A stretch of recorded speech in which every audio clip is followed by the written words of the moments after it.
बच्चों आपका स्वागत हमारे यूट्यूब चैनल पर आरपी भाई लर्निंग हब में। आपके लिए हमने फर्स्ट चैप्टर की, सेकंड चैप्टर की, थर्ड चैप्टर की और फोर्थ चैप्टर की आपको वीडियो डाल दी। जाके आप वीडियो को देखें। अगर आपको अच्छी लगे सब्सक्राइब करें, कमेंट करें और शेयर करें।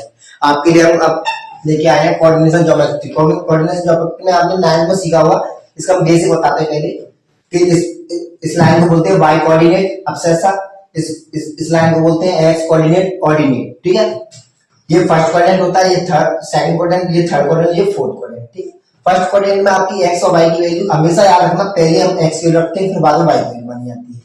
आपकी दोनों की एक्स और वाई की वैल्यू पॉजिटिव रहेगी, इसमें एक्स की वैल्यू माइनस रहेगी और वाई की वैल्यू पॉजिटिव रहेगी। और इसमें दोनों एक्स की वैल्यू माइनस वाई की वैल्यू माइनस, इसमें एक्स की वैल्यू पॉजिटिव और माइनस किसकी वैल्यू रहेगी, वाई की। ठीक है, आपको डिस्टेंस फॉर्मूले से पहले आपको बताया Pythagoras theorem. Pythagoras theorem is very important है, आपके लेवल 8 वाला चैप्टर है उसमें आएगा और इसमें भी थोड़ा सा कंसेप्ट है। ठीक है, इसको आप बताइए ट्रायंगल, ट्रायंगल का इसको क्या बोलते हैं, परपेंडिकुलर है। ठीक है, इसको बोलते हैं परपेंडिकुलर, इसको बोलते हैं बेस, इसको बोलते हैं हाइपोटेनियस। हाइपोटेनियस, ठीक है।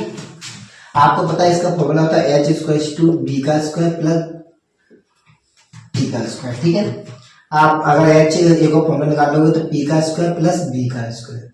अगर आपको b निकालना है तो अंडर रूट में d निकालोगे तो अंडर रूट में h का स्क्वायर माइनस का p का स्क्वायर। अगर आपको p निकालना है तो h का स्क्वायर माइनस का b स्क्वायर। ये है पाइथागोरस थ्योरम। पाइथागोरस थ्योरम का दोनों का सम इसके इक्वल होगा, इन दोनों का सम का स्क्वायर इसके स्क्वायर के इक्वल होगा। ठीक है, अब आपको बताते हैं डिस्टेंस फॉर्मूला। डिस्टेंस फॉर्मूला आपका ये है PQ to x2 minus x1 का whole square plus y2 minus y1 का होल स्क्वायर। ठीक है, जैसे कि आपको एक एग्जांपल देते हैं। एग्जांपल के अनुसार मान लो आपको ये 2 पॉइंट दे दिए गए। ठीक है, ये दे दिए गए। आप अब आपको बता दें डिस्टेंस फॉर्मूला, दोनों का डिस्टेंस फॉर्मूला है। डिस्टेंस फॉर्मूला यानी आप मान लेते हैं इसको PQ। ठीक है, x1 इसको मानेंगे, y1 इसको मानेंगे। ठीक है, x2 इसको मानेंगे, y2 इसको मानेंगे। तो y2 ना 4 में से 2 का उसका हो जाएगा प्लस 3 माइनस 3 का होल स्क्वायर। ठीक है, तो PQ 2 में 2 गए तो यहाँ पे 4 आ जाएगा और 0 हो जाएगा। PQ डिस्टेंस आ गया आपका 2। ठीक है, ऐसे क्वेश्चंस करने हैं और आपको और क्वेश्चन हम कराएंगे। आपको एनसीईआरटी के क्वेश्चंस बहुत इजी होते हैं। देखो आपको एनसीईआरटी का अपना 7.1 का लिया है, डिस्टेंस फॉर्मूला बेस्ड क्वेश्चन है। ओनली क्या है, find the distance between the following pair of A points. आपको 2 पॉइंट दिए, इसका डिस्टेंस फॉर्मूला निकाला। डिस्टेंस फॉर्मूला आपको बताया था अभी।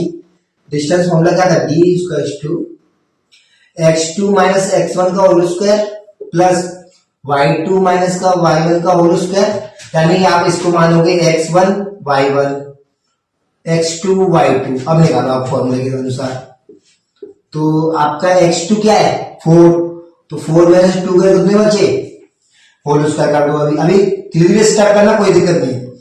प्लस y2 क्या है 1 और y2 क्या है 1 और y1 क्या है 3, तो माइनस के 3 हो जाएगा, होल स्क्वायर कर दो। तो ये आपका आएगा 2 का स्क्वायर 4 हो जाएगा और 1 माइनस 3 में से 1 गए तो जब माइनस का 2, ये भी हो जाएगा 4।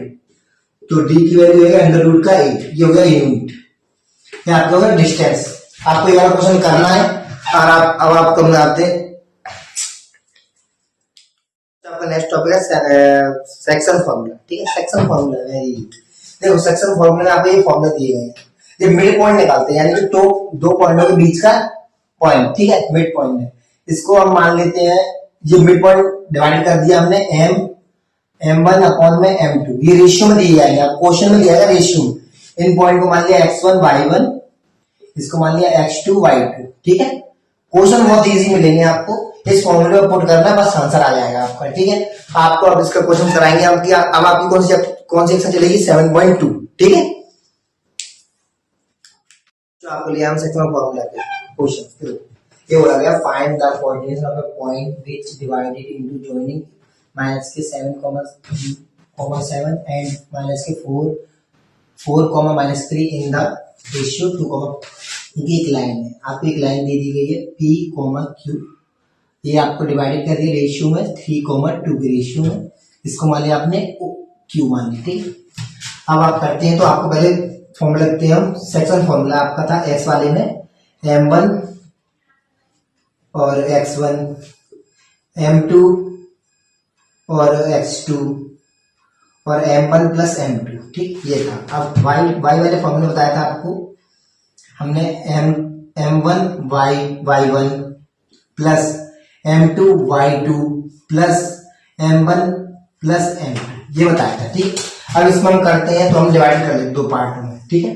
हम इधर x वाले को निकालेंगे और इधर y, ठीक है। x वाले को निकालते हैं तो m1 क्या है हमारा, इसको माना है हमने m1, इसको माना है m2, वेरी इजी। देखो m1 माना है 3 इंटू x1 क्या है आपका, x1 आपका है, इधर पॉइंट रखी नहीं हमने, माइनस -1 कॉमा ये 4,3, ठीक है।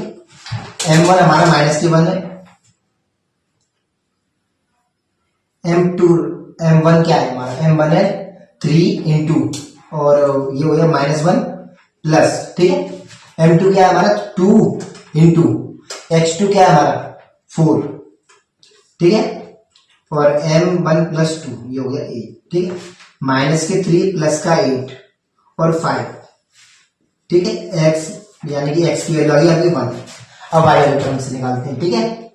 m1 दे 3 इंटू y1 क्या है, y1 आपका क्या है, y1 है आपका y1 है 7, y1 7 है प्लस m2 2 है और y2 क्या है -3, ठीक है। और 3 प्लस 2 तो आपका ये 21 माइनस के 6 अपॉन 5, ठीक है। ये हो जाएगा 50/5, यानी कि y की वैल्यू आ गई आपकी 3। आंसर x और y की वैल्यू आ गई आपकी 1,3, यही आपका आंसर है। अब आपका नेक्स्ट टॉपिक चलेगा एरिया ऑफ ट्रायंगल के, ठीक है। बच्चों आपने सोचा होगा एरिया ऑफ ट्रायंगल यानी तो फॉर्मूला आता है क्या है, हाफ बेस इनटू हाइट, पर कुछ डिफरेंट नहीं है। आपको नहीं लग रहा है इजी लग रहा है, अभी बेटा ये टेन तो थोड़ा सा डिफरेंट मिलेगा एरिया ऑफ ट्रायंगल का फॉर्मूला। तुम भी सोच रहे हो इजी तरीके से हम भी पास कर लेंगे, अभी इजी है पर इतना नहीं है। एरिया ऑफ ट्रायंगल कैसे निकालते हैं, 1/2 ब्रैकेट में x1 y2 माइनस y3। अब तुम उसको इतना याद कैसे करेंगे, इजी ट्रिक बताओ, y2 माइनस y3 इसको ले लो इसके साइड और 2 को छोड़ के 1 ले लो, ठीक है। फिर x1 x2 x3 ये तो आप इस तरीके से ले लो। फिर क्या करना है, यहाँ पे 1 लिया तो यहाँ पे 1 और 2 ऐसे करना है, ठीक है, वेरी इजी तरीके से। अब आप इसके हम क्वेश्चंस कराते हैं और आपका ये लास्ट टॉपिक रहा होगा, बस इसमें ये 3 टॉपिक दिए गए थे आपको, कौन दिया था, फिर डिस्टेंस फॉर्मूला, फिर सेक्शन फॉर्मूला, फिर आपका एरिया ऑफ ट्रायंगल, ठीक है। आपके लिए क्वेश्चन देखो, क्वेश्चन क्या है 7.3, यानी कि आपके एनसीईआरटी ने 7.1 करा दिया आपको एक क्वेश्चन, कुछ सारे क्वेश्चन हो जाएंगे। 7.2 भी करा दिए, उसका भी क्वेश्चन हो जाएगा। 7.3 देखो, find the area of a triangle whose vertex are, ये दी वर्टेक्स दी है। आप सोच रहे हो इसका क्वेश्चन कैसे करें, पहले क्या लिखो, सबसे पहले लिखो x1 y1 x2 y2 x3 y3। अब सबसे पहले लिखो फॉर्मूला, आपको बताया था एरिया ऑफ ट्रायंगल का, area of triangle half base into height. अबे भाई ये नहीं है, तुम्हारे मन में तो ये चल रहा है area of triangle base into height. अभी भी तो बताया था, भूल गए क्या, अरे इतने नहीं बोलोगे, गलत बात है यार। हाफ x1 फॉर्मूला क्या बताया था मैंने, y2 माइनस y3 करना प्लस x2 रखोगे तो y3 माइनस y1 करना, फिर बोला था मैंने x3 y1 माइनस y2। कितना इजी है, तुम सोच रहे थे area of triangle base into height. अरे यार कहां जा रहे हो, अबे देखो तो सही कहां चल रहा है अभी, तुम भी यार हद है। x1 2 है, y2 क्या है आपका 0, y3 क्या है आपका माइनस का 4 तो प्लस का 4 हो जाएगा, प्लस x2 क्या है आपका माइनस का 1 तो इसको माइनस का 1 कर देते हैं, ठीक है।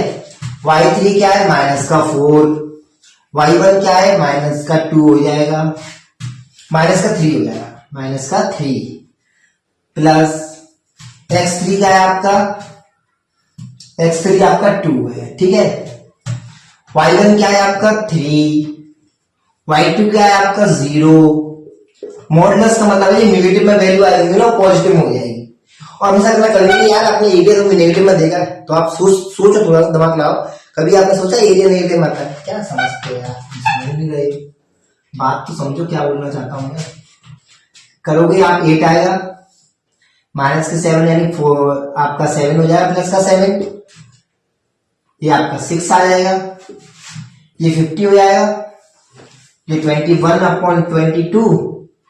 बस ये हो गया आपका आंसर। कितना कोई कठिन है यार, तुम सोच रहे कठिन है।